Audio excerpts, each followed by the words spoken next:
Good morning. Good morning, everybody. I'm Lucia PAPINI, and I am the new headmaster at Liceo Volta. I would like to welcome you at this international meeting dedicated to the presentation of the book which collects the proceedings of the international meeting held in 2017. I must say that it's really a great honor for me and my school to be with you today. So thank you for being here. This international meeting is the final chapter of a very successful project started a few years ago. In 2014, some teachers of Italian, English, history, and philosophy at Liceo Volta had a great idea. They thought it could be interesting to compare how history school books from different countries which had been involved in the First World War and actually fought against each other, reported the tragic events of the Great War. The next fundamental step in the realization of the project was to apply for funds. A national call for the 100th anniversary of the First World War gave the opportunity to the school to get the project funded, and this made the organization of an international meeting possible. So, in March 2017, delegates from EU countries like Hungary, Germany, UK, Greece, and Ireland, and non-EU countries like Serbia, Turkey, and Ukraine took part in the two-day meeting, The Other's History. Other project activities were later carried out.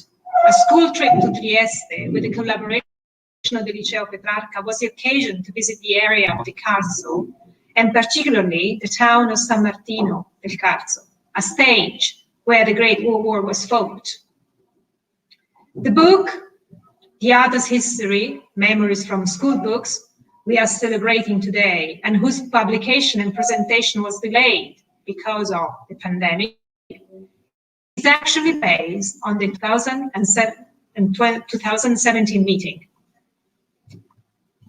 At that time, in 2017, I was not the headmaster here, and I was still teaching English in another school in Siena, so I didn't attend the meeting. But I have had the pleasure to read the book, and I noticed that the perspective from which each nation and each school book the Great War is reported and narrated is different. There's a different account of the terrible war events which reflects, in my opinion, the reasons for being at war of the different countries involved in the conflict. The world of the First World War was divided into fighting parties, peoples obliged to fight, kill, and destined to die for tearing some pieces of land. Peoples that today, thank God, are on the same side and willing to share life in this world. It is in this spirit, in the spirit of sharing, collaboration, and internationalization, that we would like to keep on collaborating with you all at a new international project on the Second World War in the next future. So let me thank you again for being here, and please, let's go on with the other interventions. Thank you.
Okay.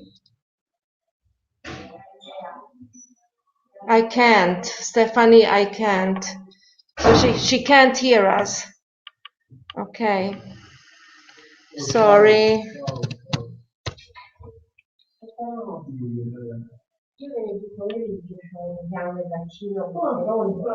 I can now. Oh, okay. Hi, everyone. Okay. It's great. Okay, so you can hear me now. I can't see anybody. Hallung, okay. Good. Okay. Okay. So, okay, sorry for this inconvenience. Okay. I tried many times before, but okay. Okay, so welcome everybody. Good morning. Okay.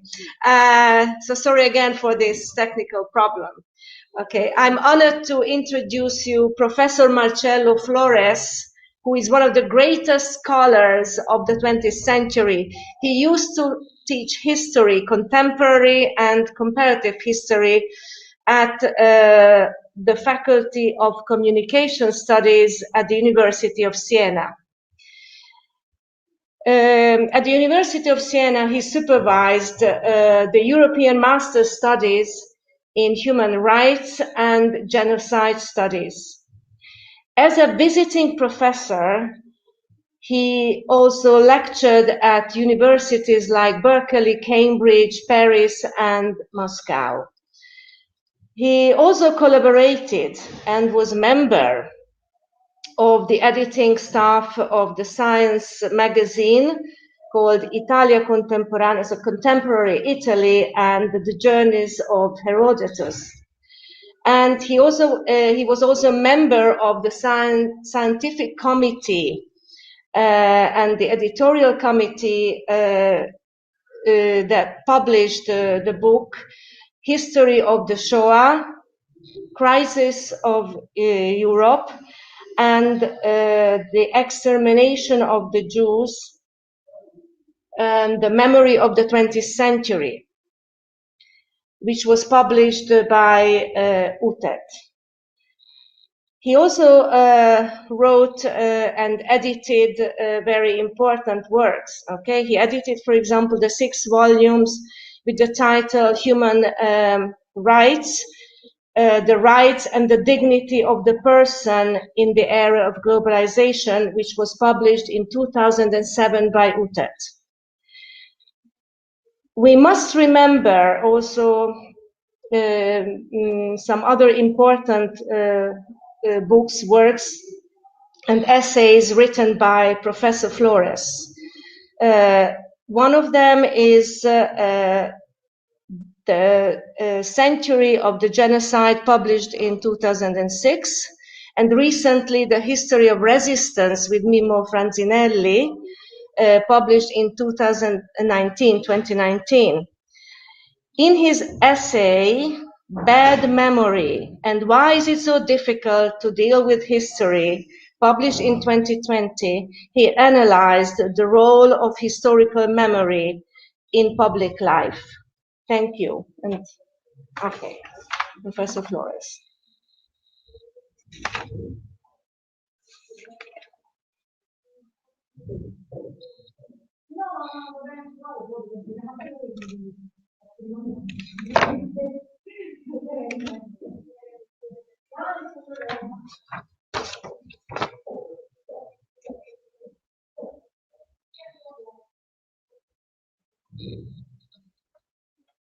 Preside, ma il professor FLORES non deve parlare? Ok.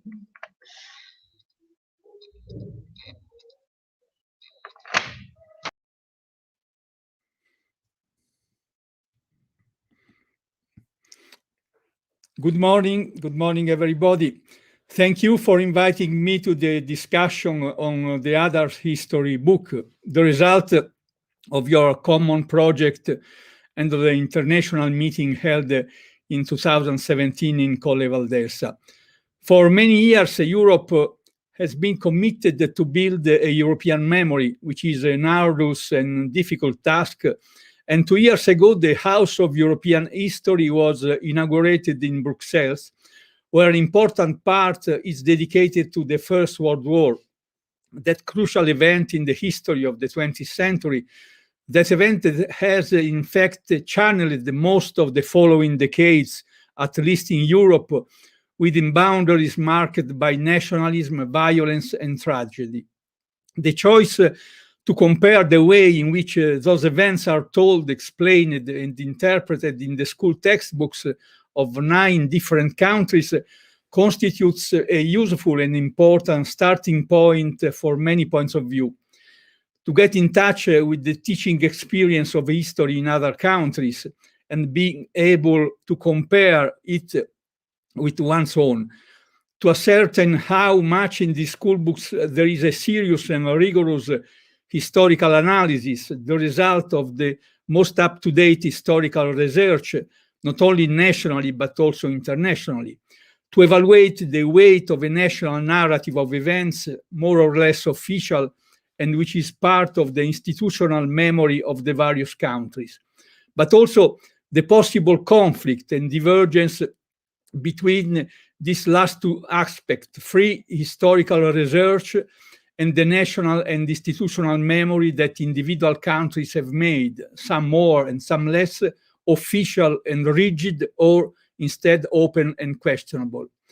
The importance of the international meeting held in 2017, while the celebration for the 100 years of the First World War were in progress, seems to me above all to show how deep, in some cases, are the differences in narration and historical explanation given in different countries by history textbooks, but also how there is a common tendency, the most relevant, which emerged strongly in this centenary, to look at the First World War not only as a wartime, a military event, but as an experience that involves the whole society. The attention of all yours contributes towards the outcomes of the conflict, the results of the war, sometimes quantitatively higher in terms of number of pages than that of the actual war, is the signal of a now consolidated way of looking at the First World War as a social and political, economic and cultural experience, and not just military. The attention paid by many interventions based on the history textbooks of the respective countries to the role of women is now fortunately shared and present almost everywhere, as is that of the world of culture, of the writers and artists. The underlying reason that would have triggered the World War is, according to more or less all the textbooks, the economic, financial, and colonial competition of the great powers. This is a reality that historiography has understood and told for some time, and which has now become an integral part of the narratives in the textbook as well. The fact that they are affected, probably more than in the past, by the results of the debate among historians is a positive sign, even if it probably takes a few years before the historiographical innovations can also be transferred within the school books. Indeed, one of the most interesting aspects of historical research in recent years has been to try to overcome the division between the root causes of the war, imperialism, colonialism, the economic competition of the great powers, and the immediate cause, identified in all the textbook in the Sarajevo outrage and the ultimatum of Austria-Hungary, analyzing in detail how the responses to the crisis triggered by these last events had created a dynamic that could have been easily broken and interrupted, but that political and military culture of all the great powers made it difficult, if not impossible, to block. The American ambassador in London on the night of Germany's declaration of war on France suggested to look at the event that was starting with a closer eye to the collective mentality and emotions than to the economic and territorial interests that were on the agenda of the diplomacy of the time. I quote, "Russians, Germans, and even French are still in the stage of evolution in which the glory of war has a strong fascination for them," unquote.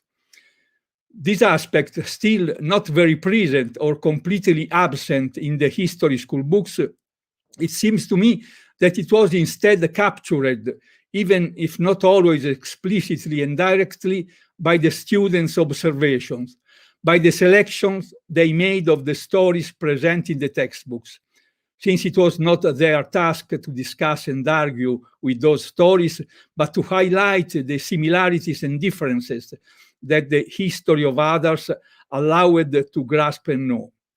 The experience of your work and that of the international meeting it gave rise to in 2017 pushes me to ask whether it is not possible on the part of the teacher and schools involved to go ahead and try in the coming years to repeat and deepen the model that they have experimented with so much success. Many years ago, an attempt began in Europe to build a European history textbooks for schools, which was interrupted and then failed due to bureaucratic and political rather than historiographic difficulties. An attempt taken up by Germany and France that had materialized in 2006, but which had mainly focused on the Second World War. In this case, while the chapter on the memories of the war had not posed any problems, there were some in the one on cultural transformation in the war after 1945. Precisely on the post-war period, or the judgment to be given regarding socialist experience in Europe during the Cold War, the most significant differences emerged, obviously linked to a national history, in which for France, socialism meant a central movement for democratic and constitutional rebirth of the country.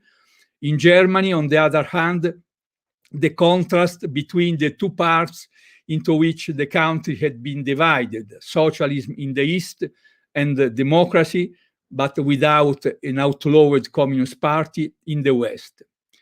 In recent years, we have undoubtedly witnessed what has been called abuse of memory or obsession with the past. And in many circumstances, the public use of history has turned historians into consenting or reluctant participants in a debate that has gone beyond the discipline's traditional goals and at the same time challenged them. These circumstances have often been connected to issues of justice, whether such justice was to be achieved in a courtroom or in demonstration, press articles, TV documentaries, school textbooks.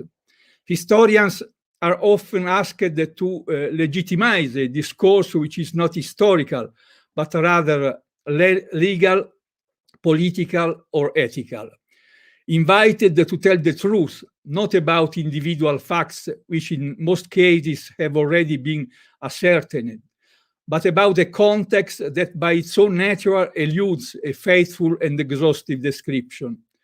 School books are a critical tool for building the collective identity, which is constantly renewed. Continuity and innovation are part of it on an equal footing, although their role varies according to the various time and the circumstances. It is a political and a cultural process alike, which predominantly moves from top to bottom, from the summits of power toward society. We should never forget that after every historical watershed, identity tends to recreate itself, and in so doing, it retains obvious elements of continuity, but at the same time tries to break with the recent past in the name of emerging and shared values, new symbols, new forms of coexistence. If the collective memory of a nation, of a community, an ethnic or religious group is a reconstruction of the past toward a vision of the present world, then the role of the historian who identifies himself or herself with that nation or community can only be an ancillary role of an expert serving a cause.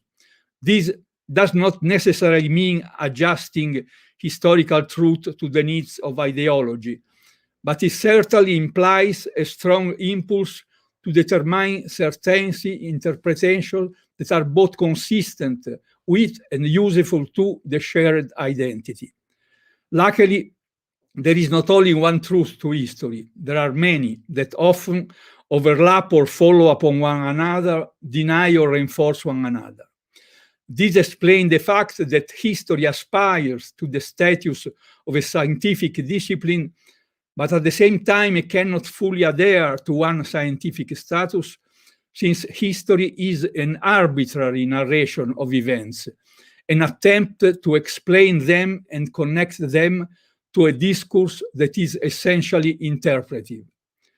The historian, and the school books as well, should unveil the complexity of historical events, their multiple causes, the complex indetermination of their context, the fact that memories and documentation can never be exhaustive, the provisional character of any possible synthesis, and the always new question and reals that needs to be addressed.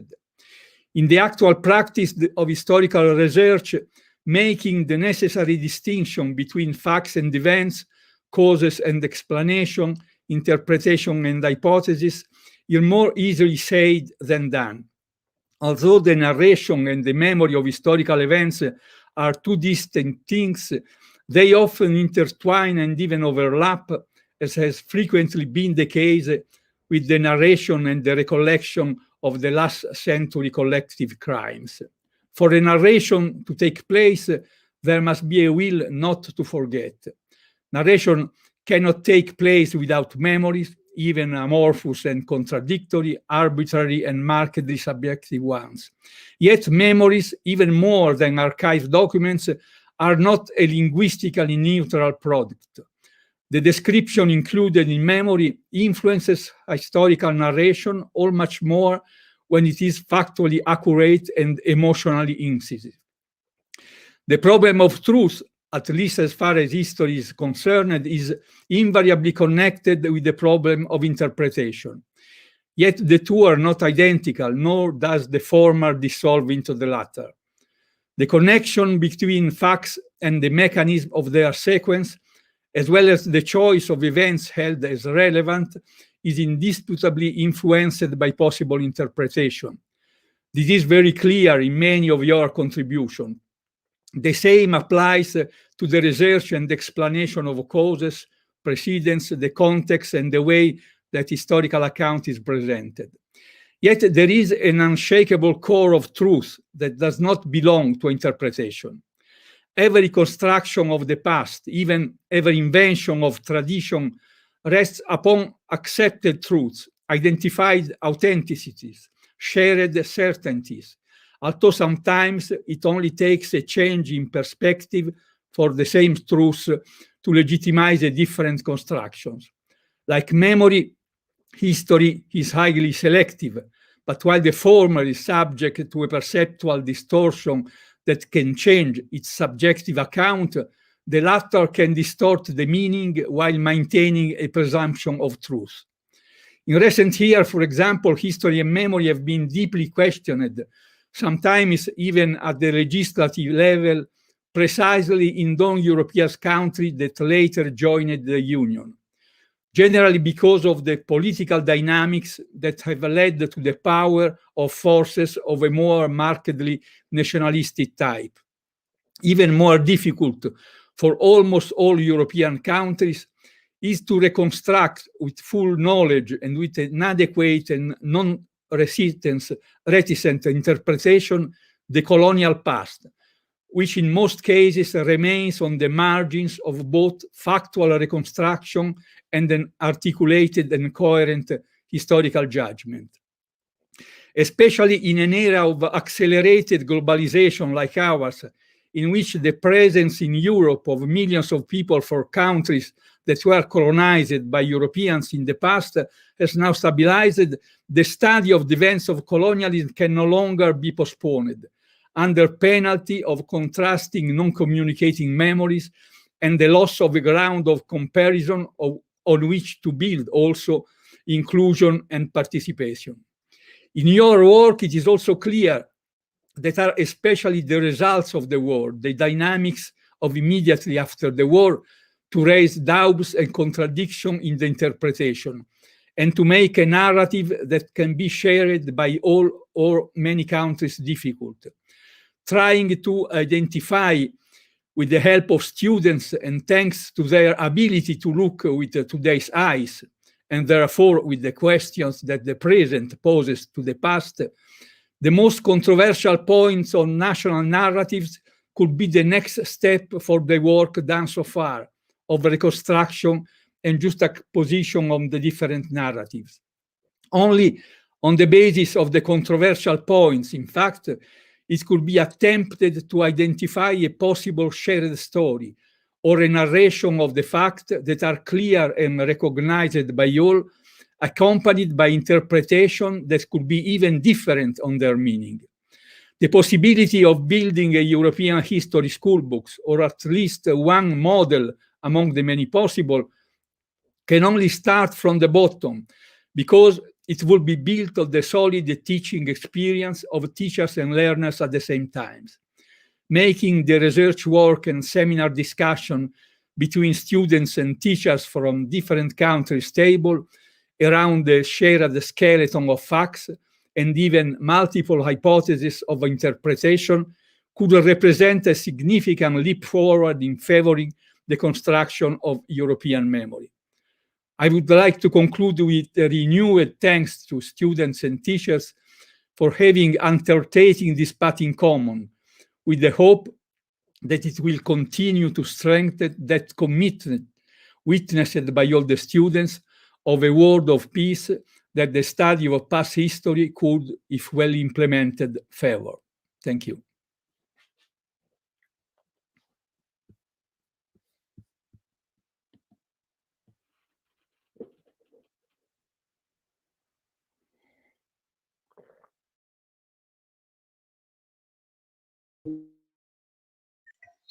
Okay. Thank you, Professor Flores. Okay. Let me introduce you, and I'm honored again to introduce you Professor Fabio DEI, who teaches cultural anthropology at the University of Pisa. He deals mostly with epistemology of social science and topics of popular and mass culture in contemporary Italy. He published numerous books. Okay, among these books, okay, the most important titles, there are really many of them.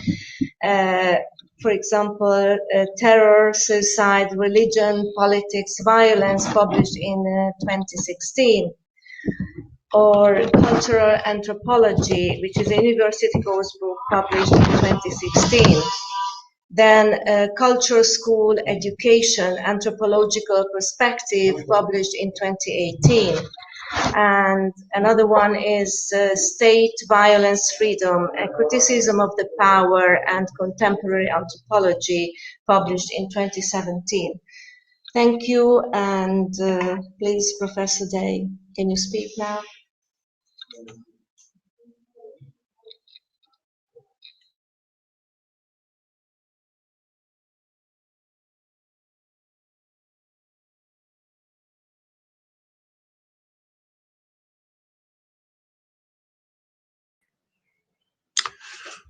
Thank you. Good morning to everybody. Really thank you for this invitation. I'm happy to be with you, if only virtually, to discuss this your important project and book. I apologize, my English is not so fluent, so I'll propose a few remarks, a few maybe confused remarks, helping with some slides, which I try to share with you.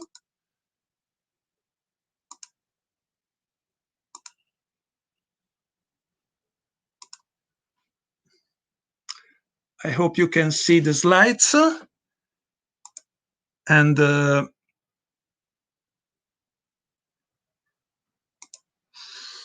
okay. I found three main topics of interest in the book. The first is the meta-history problem, so to speak. That is the narrative patterns of narrating history and their changes in the time, in the post-war period until today. The second is the educational methodologies and the teaching of history. And the third, historiographical interpretations in their relation with textbooks. I wonder if there is a kind of structural delay between historiography and textbooks. I begin with the paper of German students who propose a comparison between today handbooks and the books of their parents, the 70s history handbooks. I find their remarks very interesting. In the old texts, it seemed to be more information, more contents, more sources, more documents, photographs, and more consideration of everyday life in the war period.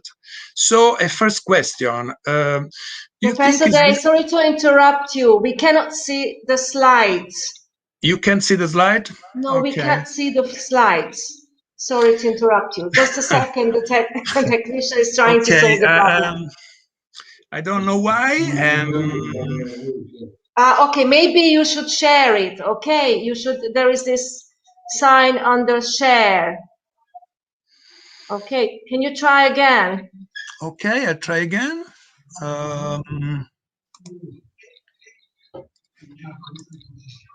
Paolo. Okay, share. Share però se c'è.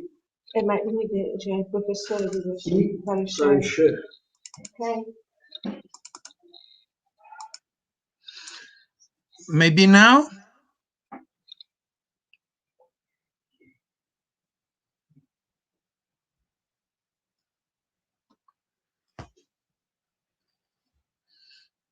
The platform seems to share the. Okay, we can monitor. see it now. Thank you. It's great. Okay. Perfect. Thank you. Okay. So I was saying that the first question I would like to propose you is if you think there is a kind of depletion of the teaching level in today's schools, in the history teaching in particular. I think of an Italian sociologist, Luca Ricolfi, who in a recent book compared the first grade secondary schools in the 60s, the scuola media, and contemporary degrees, basic degrees in the university in Italy, claiming that the grade of preparation was similar. So contemporary university is like the first grade secondary school in the 60s. What you think about this? But the main problem I would like to raise is the historical narratives shift since the 50s concerning World War I and the 20th century wars in general. It seems to me to recognize, first of all, a nationalist narrative. For Italy, we can remember the category of Fourth Independence War as an interpretation of World War I, or the anti-German resistance as the new risorgimento. This narrative stresses the military effort, the role of the heroes, the warrior males, the empowerment of the nation state. It is a histoire événementielle which stresses the battles, the events. The second meta-narrative is a structural narrative, widespread in the 60s, in the 70s and the 60s mainly, with an emphasis on socio-economic contexts, for example, in the Marxist or sociological theoretical models. And on the other hand, with a stress on everyday life during the war. Remarkable is the history of war from the point of view of subaltern classes, to borrow the term of Antonio Gramsci. Not the history of the generals, but history of the peasants enrolled in the army, fighting and dying for goals, geopolitical strategies, and so on, very far from their experience. Here is the use of oral sources, of subjective sources, like war diaries, letters of soldiers, and so on. And what about the third pattern, the current pattern of narration of war histories? Today, the structural pattern seems obsolete too. Are we back to a narrative history versus a structural history? Student remarks in your book seems to describe traditional or conventional patterns. There are the causes, the consequences, the military strategies, sometimes the social aspects, for example, the role of women and children as a side effect. There is a pacifist sensibility which seems dominant. Violence and aggressions are condemned as a matter of human rights concern, perhaps with a rather presentist attitude that is projecting our current concern on our past. So, my questions to both teachers and students: is there a dominant narrative pattern of these our years, or you can find an irreducible variety of models? And again, do you find the current manuals better or worse, more or less balanced, sensitive, and so on, compared to the old handbooks? Another problem, teaching methodologies. The papers collected in your book describe the textbooks, the school books, more than the teaching practices. But it's possible to see, among the lines, so to speak, some methodological trend. For example, German, Welsh, and Irish schools, among others, make extensive use of primary sources, newspapers of the period, photographs, posters, biographies, diaries, example of popular writing, and so on. Is there an inductive teaching of history here? And a question for teachers: how do you relate the narrative or conceptual approach? In Italian, we still use the term spiegazione, explaining, for this kind of teaching approach. And on the other side, a workshop approach based on the direct analysis of historical sources. And the question for students too: which approach do you prefer? What does mean to you understanding history? For example, does understanding World War I mean more conceptualizing its causes, consequences, and so on, or trying to imagine yourself in the shoes of a soldier in the trenches? And in addition to historiography, are literary testimonies, art, and poetry important for you? For example, I'd like to know more about the War Poets project by the Liceo Volta, just hinted at in your book. And it's very interesting to me. The third of my remarks concerns the presence of recent historiographical themes in the school books.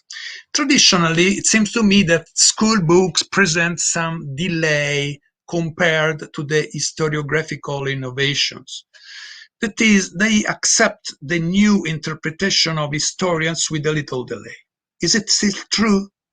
For example, in your reports, I found few references to a series of themes that have dominated the historiography of the last 20 years on the First World War. I'm not a specialist on these like Professor Flores, but I will mention a few. First of all, the topic of violence and war atrocities, the war against civilians, the First World War as the first total war, whole other peoples considered as enemies, mass extermination and the radical devaluation of human life, mass violence as a peculiar feature of the experience of the 20th century. On these, you can see Professor Flores' books. Another topic, as a consequence, mourning as a dominant feeling in the post-war period, and the politics of memory, the commemoration rituals, the post-war reconfiguration of urban monuments. I think of the studies by Jay Winter and many others historians. On these I find very interesting the final section of your book with a collection of war monuments and commemorative sites in Valdelsa. Very interesting to understand the way the great history is included and assimilated in a local reality, reshaping its spaces, places, and human practices. Another topic, the impact of war on culture, on sciences, on philosophy. For example, the theme of war neurosis and the birth of the concept of psychic trauma, or the Freudian concept of a death instinct, still strictly linked to the experience of the World War I, and the theme of the crisis of the West in philosophy, Spengler, Heidegger, and other, so to speak, apocalyptic philosophies of history. And again, the concept proposed by a historian like Enzo Traverso of an European civil war that connects the two world wars in a single historiographic unity, characterized by extreme violence, totalitarian experiences, a radical racism, an imperialist stance. Maybe these two are presentist concept projecting on the past, the contemporary reality of European Union, but nonetheless interesting. And again, a global history perspective, the so-called global or world history approach, proposes the centered narrative of 20th century world wars from a non-European perspective, maybe from the point of view of colonized countries, or maintaining ourselves inside Europe from the point of view of the stateless ethnic minorities, the exiled refugees, displaced peoples, in part produced by the World War I, but never included in the official historiography. I think of a famous book, The Origins of Totalitarianism by Hannah Arendt, that I think has been never transposed in history textbooks. So I wonder, to what extent can such perspective be found in current history books? And to conclude, as a social anthropologist, I am interested in the wider process of production of cultural memory, of which the teaching of history is part and parcel. In the classic age or nation states in Europe, the teaching of history was the primary means of producing an exemplar, a mythic representation of the past, together with the shaping of public spaces, toponomastics, monuments, memorials, museums, and collective celebration and commemorations. In the second half of the 20th century and today, this central role of the state is partly weakened. The role of supranational institutions have become more important, such as the European Union, which nevertheless have difficulty in elaborating its own memorial policy. Think of the endless disputes around the problem of a common European past, of European cultural roots. In any case, the common European history, if it exists at all, still fails to express itself in symbols and feelings of belonging as strong as that nationalism has produced in the past centuries. The flags, the national anthems, the hands of the heart practices, so to speak, and so on. On the other hand, today, our representation of the past is no longer exclusively influenced by institutions. In the context of a global communication society, an increasingly important role is being played by the media, the circulation of images, storytellings, films, television series, social media, memes, and so on. This mediascape, to borrow a term of the Indian anthropologist Arjuna Padurai, the mediascape is at odds with the old nationalist framework, or can otherwise adapt to it and even help revive it. It would be interesting, for example, to reflect on how in the years, the recent years, the public celebrations of the First World War used these communicative means, adapting them to national traditions. In Italy, for example, with a kind of a new pride for national symbols that seemed to have been forgotten. I witnessed, for example, to public declamations and exegesis of the text of the national anthem, the Inno di Mameli, which would have seemed impossible only a few years earlier. So my last question is, what role does the school play in this framework? How can the school mediate between the ideologies of the global media, the resurgent nationalist tendencies, the only ones that seem to be able to use symbols and rituals, and on the other side, the need for a shared public memory? And how can the school mediate between memory and history, between a socially and politically oriented representation of the past and the truly critical knowledge? Well, it seems to me that your project, your book, represents an important step in the direction of this mediation, bringing together students and teachers of different languages, of different belongings, so to speak, and starting to reason together on the representation of our past, trying to reflexively understand the traditional meta-narratives and in some way to overcome them. Thank you for your attention.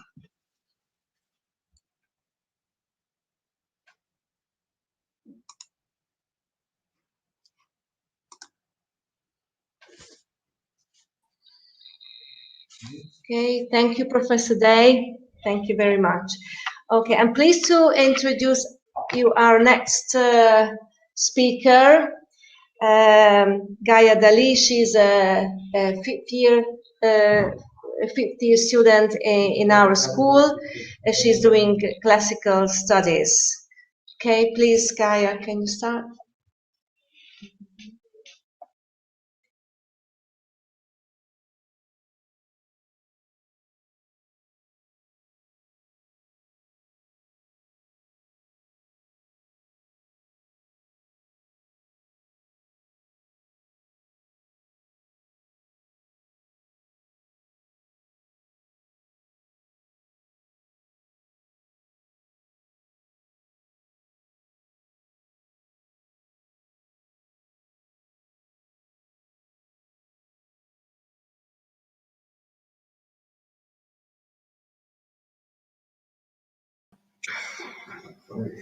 Okay, I hope everyone can hear me now. So, I was saying,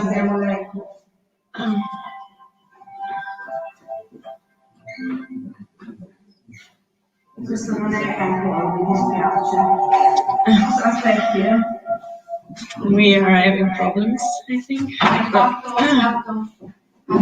everything all right, okay. So I was saying I'm in the 5th year, my class is 5th ALC, and so earlier this year, our professor, our history teacher, Professor Bezzini, proposed to us to do this project based on the papers and the proceedings of the conference that was held at this school in 2017. We couldn't participate in it at the time, but we had the book, so we could study the material that was shown at this conference. And the first thing that really was of interest, it was the fact that these are taught in other countries, even in different ways, with different values maybe, or I don't know, people study different events. So it's pretty interesting to see what is more important from a different point of view, from the Italian point of view. And so we had to study the First World War since we're in 5th grade and it is in our curriculum. But usually in the 5th year, we pay more attention to the Italian point of view and to the consequences on a local level. So our professor wanted us to explore other sides of this conflict, namely how other countries were involved in it and how they lived through it. So we studied this book, and not only we could see how these events are taught in the different schools, which was a topic that Professor DEI talked about, but we also saw how different dynamics of this war are taught in another school of Italy, so in Trieste, and we could see closely how other dynamics of the war, other aspects of the war are taught even in another region, but always in Italy. So we're still in Italy, but another region. And so we decided to split into groups, and each group of the class would present one chapter to the rest of the class.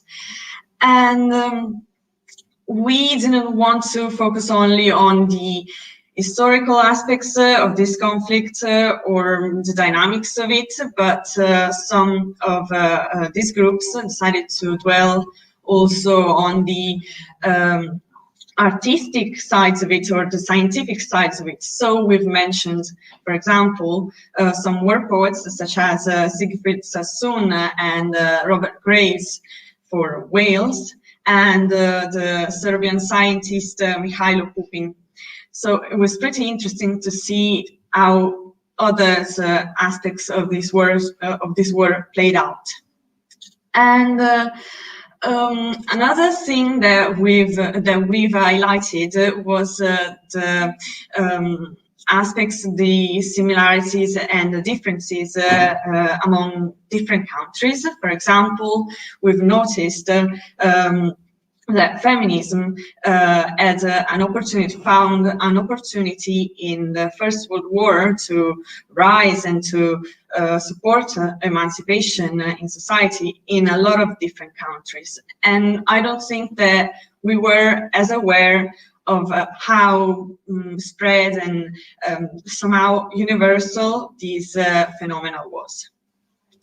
So I know I'm speaking for all my classmates when I say that this project gave us the opportunity to have a bigger picture, a new perspective of this war, of this conflict, and a way it still reverberates in our cultures, in our ideologies, and so the way we still live and feel this war.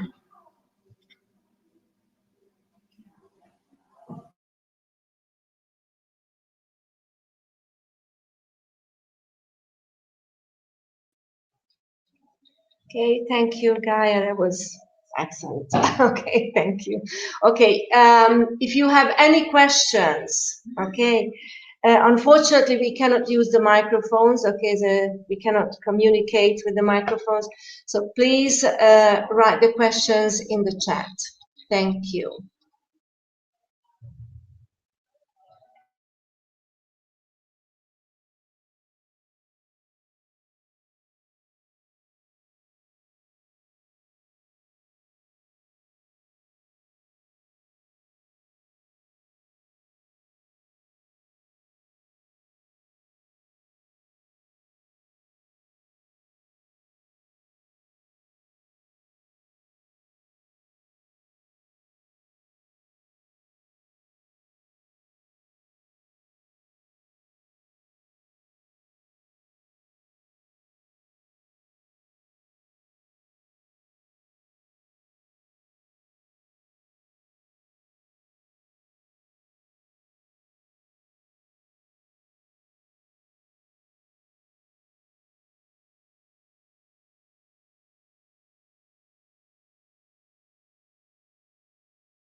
Okay.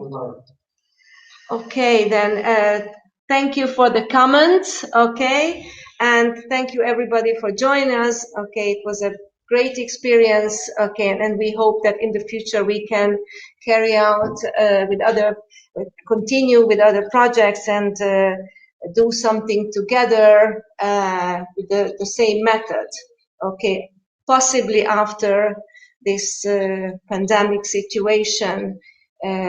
We can work in a different way, okay, we can meet in person, okay. Thank you, and thank you for the speakers. Thank you for joining us again. Have a nice day. Bye-bye.